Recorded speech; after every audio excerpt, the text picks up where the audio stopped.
Hey everyone, welcome back to my channel Sweet Art Crafts. In this tutorial, I'm going to be showing you guys how I make my slab mugs at home. Some of you may not know this, but a year and a half ago, I did get back into making pottery. So that's why I haven't been posting as many resin videos as I used to. I do still use UV resin and I do plan on posting a tutorial soon showing myself making a UV resin charm. But this tutorial, I'm just going to be showing you guys how I make my slab mugs. Once this mug is dried, fired, and then glazed, and then fired again, this is essentially how my mugs turn out.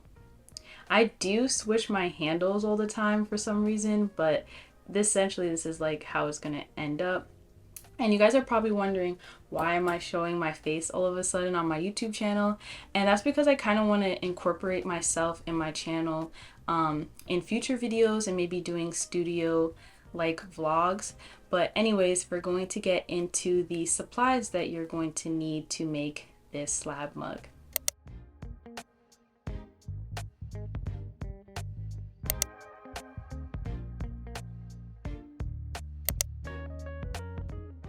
Using a wire cutter, I'm going to start off by cutting off a slab of clay. I usually just eyeball the amount that I'm going to use and it ends up being enough for at least one mug. Now I'm going to compress the slab of clay a little bit before I get into wedging the clay. My preferred method of wedging is the ram's head method, and the reason why they call it that is because as you're wedging the clay, it kind of looks like a ram's head a little bit, as you can see here. I'm not really good at explaining how to wedge clay, so I'm going to make sure that I link down below a more informative tutorial on the different methods of wedging clay, because there are a few out there that people like to use, and this is just the one that has worked best for me.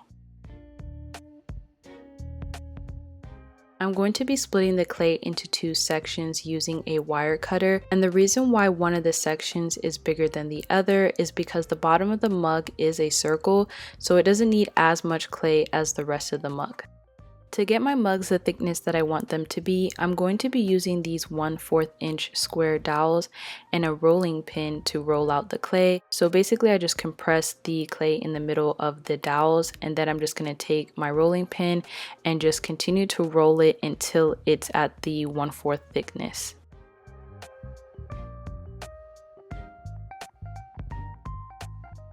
I know that I'm at the correct thickness when I'm rolling out the clay and it's not moving anywhere and it just stays flat. And now I'm just going to take this rubber rib and I'm going to smooth out the clay to get rid of any bubbles or any imperfections on it, just to get it really nice and smooth. So this is optional, but I like to use a separate piece of plywood to cut out my pieces on, just because sometimes the clay can get stuck to the table. So now I'm going to take my needle tool and I'm going to take my circle template and I'm going to start tracing around it and then removing the excess clay. And then you're going to see in a minute why I use the separate piece of plywood, because it's just easy to pop off the circle after I've gotten rid of all the clay.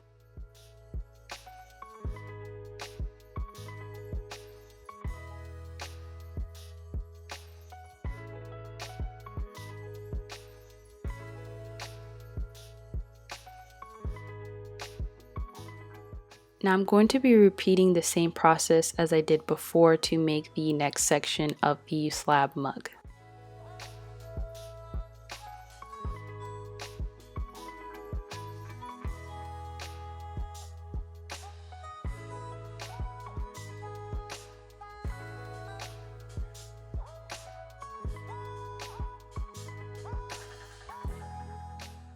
As I was rolling out this slab of clay, I noticed a bubble started to form. To get rid of it, I take a needle tool and I scratch at the surface before taking a rubber rib and smoothing it out. Then I'm just going to take the rolling pin and just roll over the area again.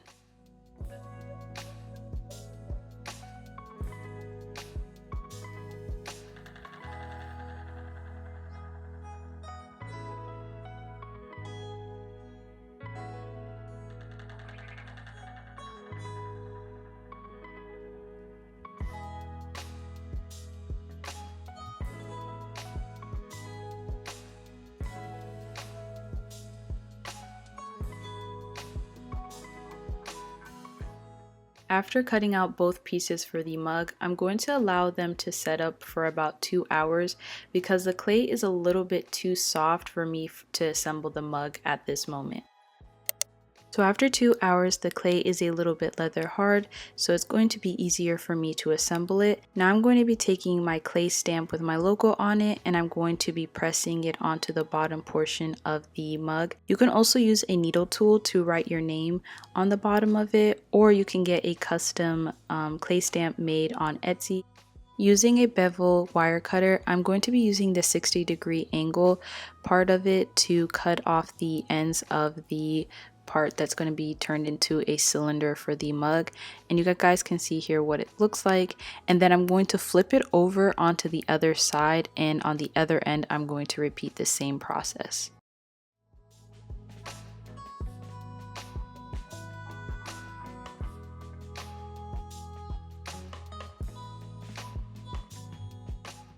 Here is how the cylinder is going to look like once we make both of the ends that we just cut off meet together, but we're also going to make sure that they overlap just a little bit. Now I'm going to be using the circle bottom of the mug to make sure that I have the cylinder almost perfectly into a circle shape. And then I'm going to map out with a needle tool basically where I need to join them together.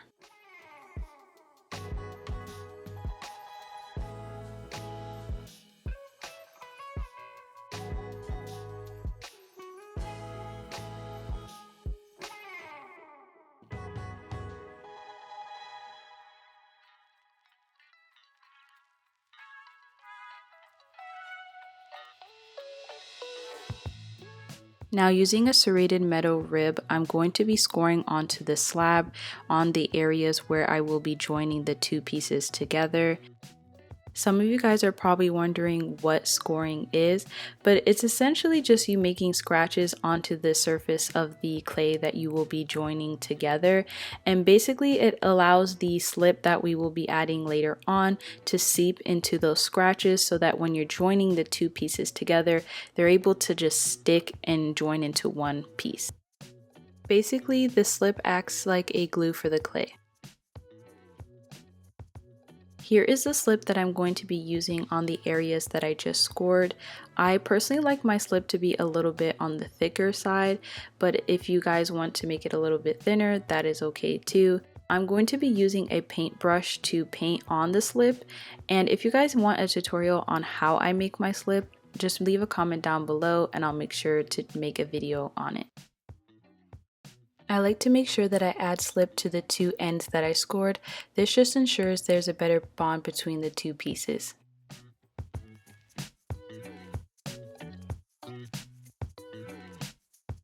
I'm going to start joining the two pieces together, and I'm going to use the two indentations that I made with the needle tool earlier to make sure that I have them at the correct spot. And I'm just going to start pressing really firmly to make sure that the two pieces are really stuck together.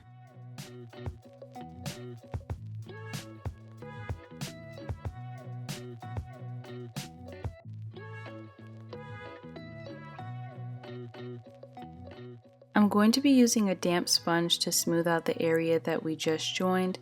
This is going to soften up the clay a little bit so that it makes it a bit easier for us to rub and smooth out the seam.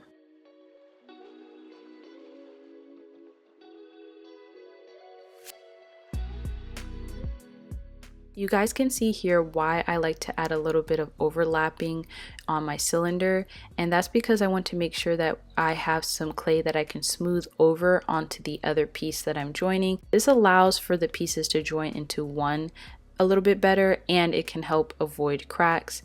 I'm going to be using the metal serrated rib that we used earlier to score, and I'm going to use it to scratch at the area that we just joined together, and this just allows the clay to be moved around so that we can try to get these two pieces to look as seamless as possible.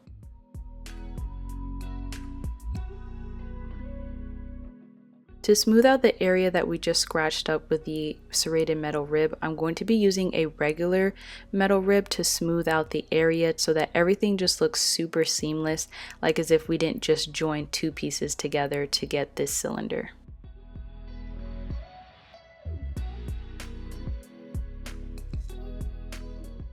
I'm going to be adding a little bit of water onto the surface of the cylinder so that I can further smooth everything out with my fingers.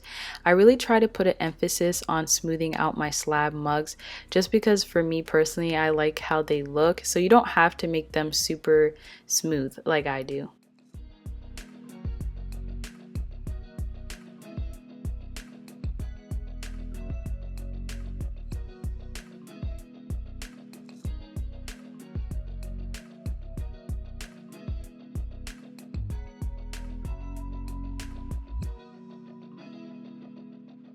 Now it's time to join the bottom of the cup and the cylinder together, and I'm going to use that same serrated metal tool to score onto the bottom, and then I'm just going to be adding slip, and I will be repeating the same process onto one of the sides of the cylinder.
Using my fingers, I'm going to be pushing at the cylinder base so that it can be nice and aligned with the bottom of the cup.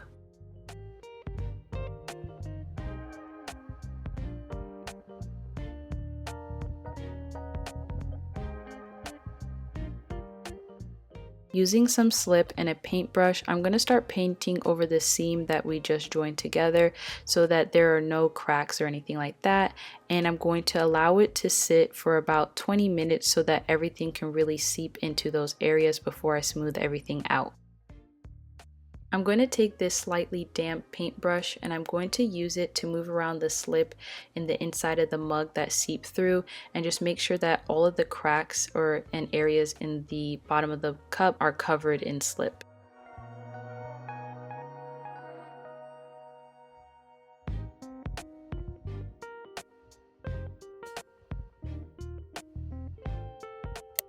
After 20 minutes, the slip has basically seeped into the seam of the two pieces that we joined together. And I'm just going to take a sponge to lightly dampen the area so that we can start scoring at it and then smoothing it out. It's basically the same process that we did to join the cylinder together. I'm just doing it at the bottom of the mug just so that it can be one seamless joined piece.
This part isn't necessary, but I'm a bit of a perfectionist, so I'm going to be taking this clay rasp to shred off this area that looked a little bit uneven, and then I'm just going to take a sponge and just smooth it out.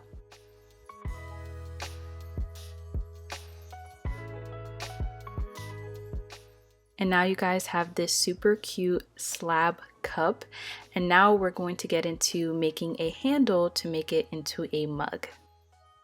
To make the handle, I'm going to be using some of the excess clay from earlier, and I'm going to be compressing it in between my hands and then rolling it in between my hands as well. And I personally like a thicker handle, so if you want one that's a little bit thinner, obviously use a little bit less clay.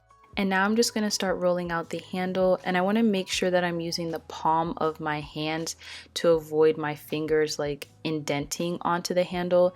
And when I do start using the tips of my fingers, I want to kind of like roll off the handle off of my fingers, if that makes sense. Once I've gotten the handle to the thickness that I want it to be, I'm going to take a damp sponge just to smooth it out. Now I'm going to be using a fettling knife and a ruler to cut the handle to the length that I want it to be. Usually I like my handles to be around 6 inches.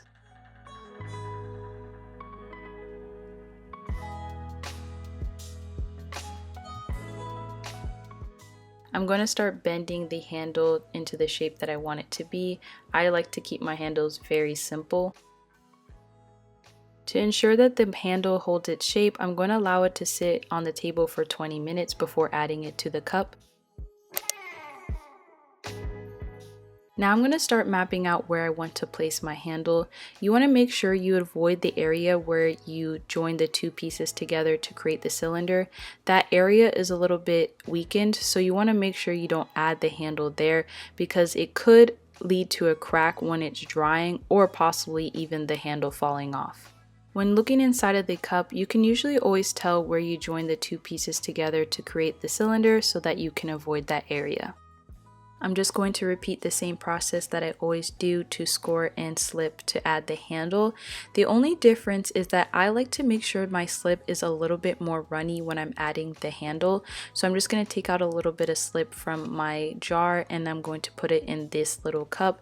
And I'm going to add a bit of water to it, and then you guys can kind of see the consistency that I tried to go for.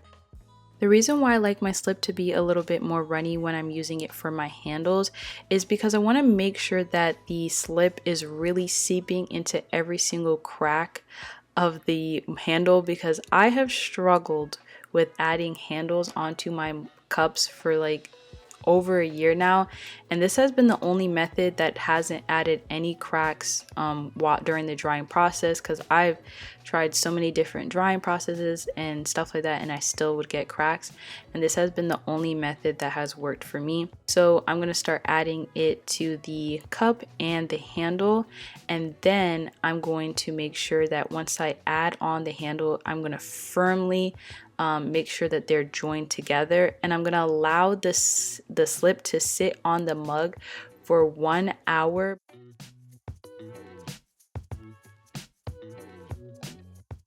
You want to make sure you leave the excess slip at the base of the handle, because during the drying process for the next hour, it's going to be seeping into those cracks.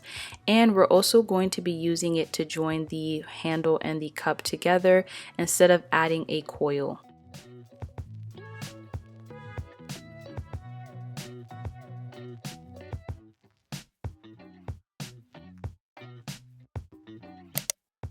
After an hour, you guys can see how the slip dried up a little bit, and now I'm going to be taking a cuticle stick to smooth out the area with the excess slip so that we can join together the handle and the cup.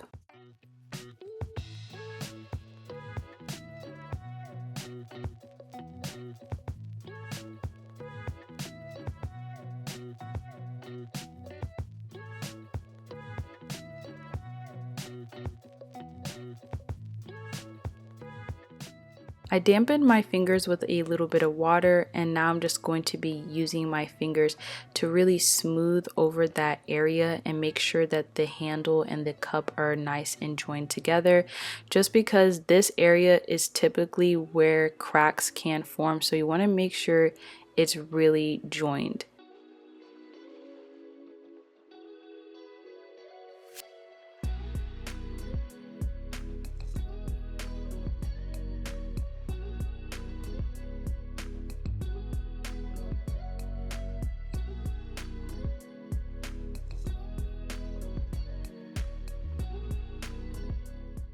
Using a damp sponge, I'm going to just be smoothing out the handle as well as the whole entire mug.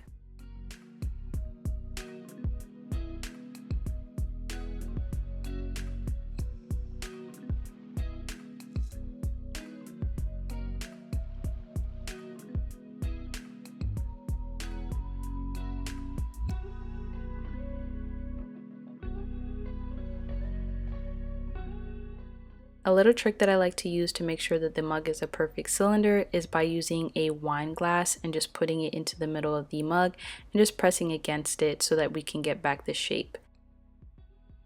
And this is how the slab mug turned out. I really hope you guys found this tutorial helpful, and I hope to see you guys in my next video.